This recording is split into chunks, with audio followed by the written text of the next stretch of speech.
Welcome back to You'll Go Wild. In this week's episode, we meet the local wildlife and discover Aboriginal drawings in a cave. Morning.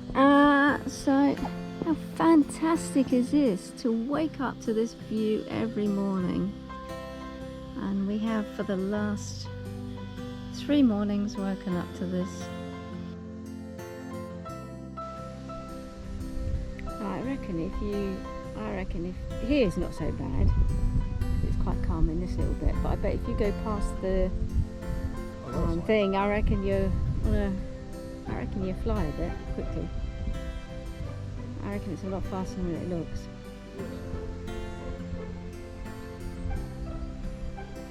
It's not actually that deep either though, is it? No, that's what makes it run fast, isn't it? So I reckon you probably could walk across it with a bit of use. Maybe that's where people get caught out, isn't it? Chris Foster's of tailed man. Oh yeah. Something. Banging up here as well. Oh, was that what it is? I could hear the banging, that's what I could hear. I should imagine it'd be a great stop to canoe.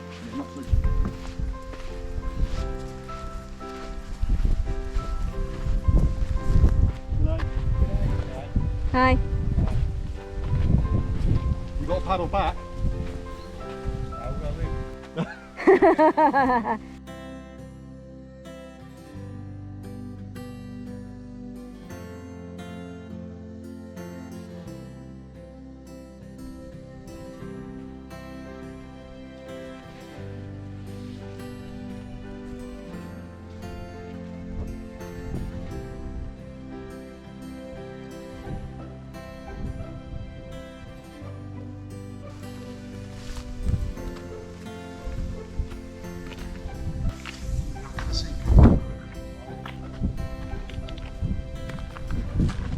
Oh yeah, cool.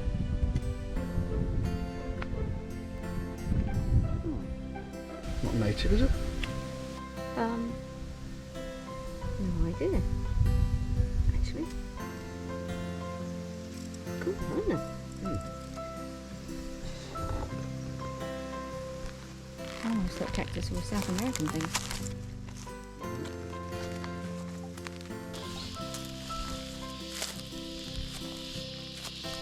I reckon that one looks like a face. I reckon it looks like a frog. No, it doesn't. That did look like a frog. It's only you that doesn't think. I reckon it does. No, I reckon it's like you can see its eyes, and there's its nose, and there's its mouth. I reckon it's just a grumpy old man. I reckon it'd be a great place to sit when it rains. What a view. You can throw down rocks if you get unsavoury characters come and visit you. It's cool up here though. It's actually very cool. As in temperature wise cool up here. Compared to around down there. Want to come and join my cave? Got berries as well, food as well. Yeah, I'm not sure you'd want to eat that. It's poisonous. Aboriginal satanic. Oh. Oh yeah, there is actually. Didn't even notice that.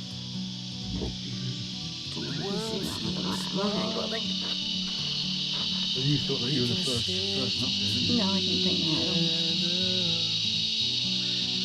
There's a handprint up there, and then there's an arrow. Where's the handprint? Handprint, PD. arrow. That must mean something or other. PD. Peter Davis. Cool though. So it looks like it's, I don't know, I thought it was going to be like, because it's really sandy on the floor. It is sand. And I just wonder whether they used the sand off here and made it. Yeah, they have, haven't If they? it's hard, it's not coming off easy. Alright.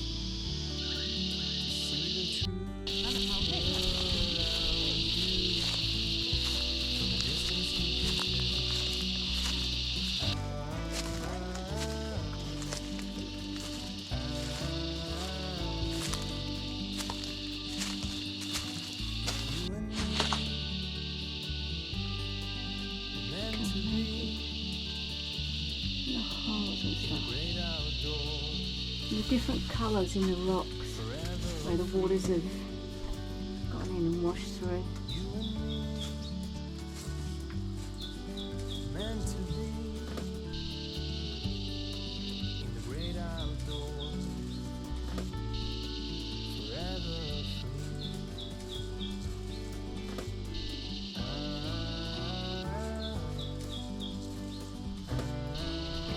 Some of these are missing. You actually have to step on just the wood.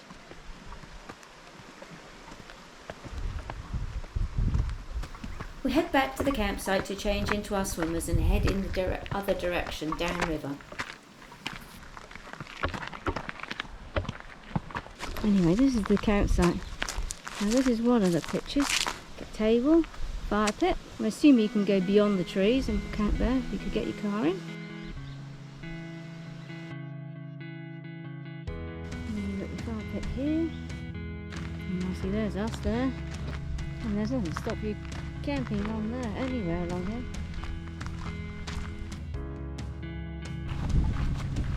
Got a great view when we get up in the morning and look at the rocks. It's cool. You can hear the water. That's obviously somebody else camped in there. And over there is where the toilet is.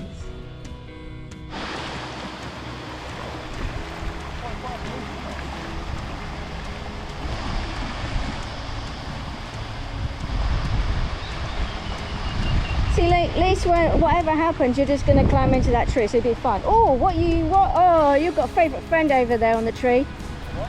Favourite friend on the tree over here. Red belly black snake. Yeah.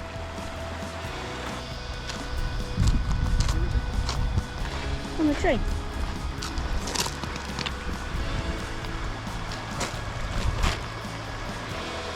Very little one.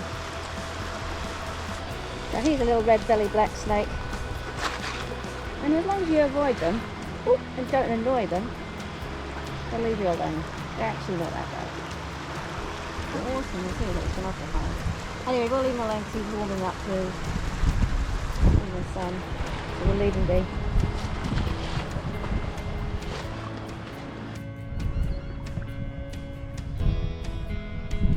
So the only way we decided to walk down the river, the only way to cross the river is, in places, is to swim. So we can't go up because the banks disappeared. There's been massive flooding through here at some point. So anyway, off we go. Normally this water's not this deep. Yeah. I even know it's rock.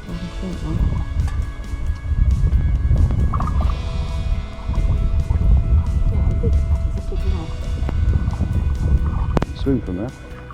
Stand up, eh? Oh, it's not actually that big. Okay, so we haven't got to swim. We can just walk across. Sort of hard to tell because the water's a little murky. But yeah, it is. We've been stood there for 3 minutes working out whether this was the easiest place to cross, which it clearly was.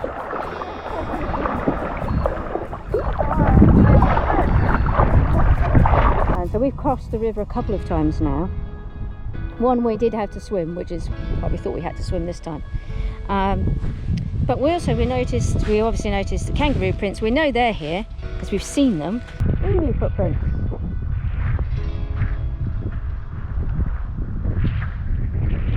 That's an emu footprint.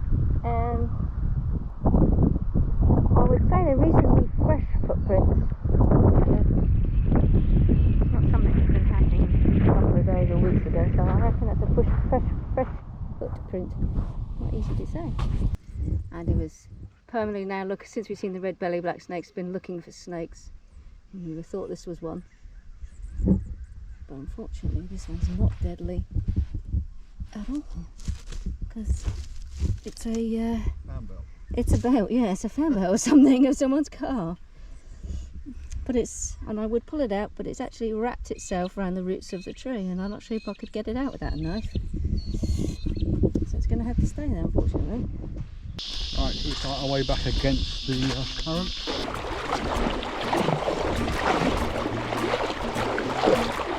It's a lot harder walking against the current as it was going in, wasn't it? Getting your thighs a good workout.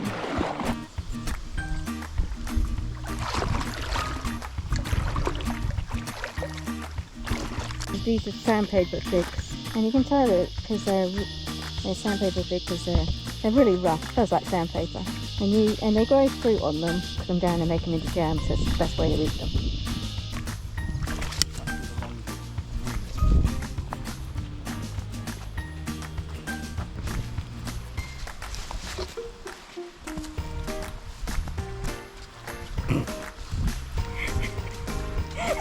After you then. That's okay. Andy doesn't like snakes. Sacrificing me. On the way back to the campsite, I noticed an anthill teeming with little critters working hard, carrying leaf matter 3 times their size. Fascinated, I stopped to watch them work. All was going well until I decided to take my drink bottle back. Not careful. Never lifting it up, carrying it into the barn. Oh, onto it.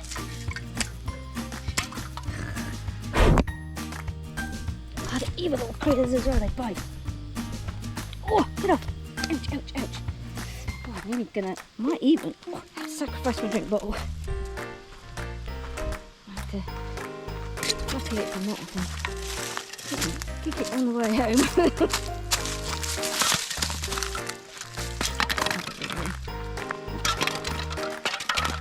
I managed to brush off the bitey ants. However, the next morning I discovered my right knee had swollen to twice its size and was now glowing red hot.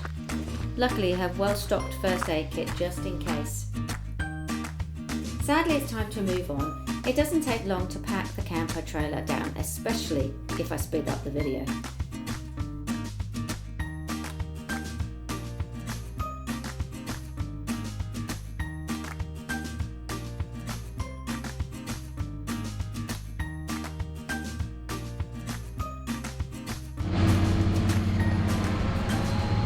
So just when you thought you cleaned up your campsite,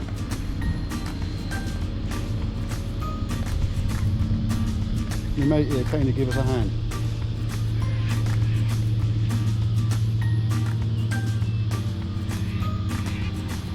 I reckon it'll be clean within about 10 minutes, not that there's a mess.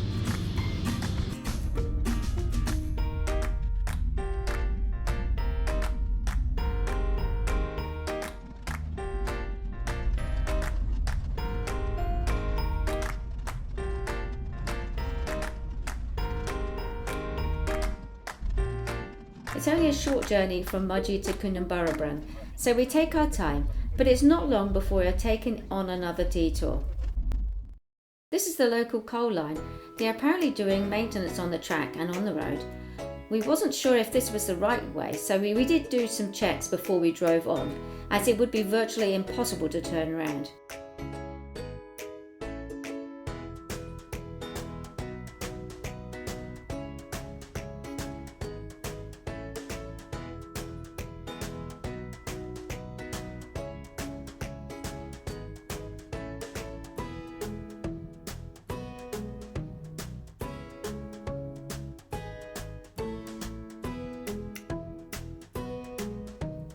Not sure this route would stop a train though.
Next time on You'll Go Wild, These two? we visit the Siding Observatory and take in the sights of the Warrumbungle National Park. Thanks for watching. Like, subscribe and share.